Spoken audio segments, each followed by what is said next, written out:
En Arequipa, el Observatorio Vulcanológico de INGEMET registró una nueva erupción del volcán Sabancaya.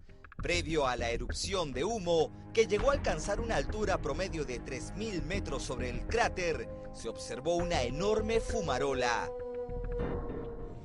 Una toma aérea registrada por el pasajero de un avión muestra la impresionante columna de humo. Mira la lava.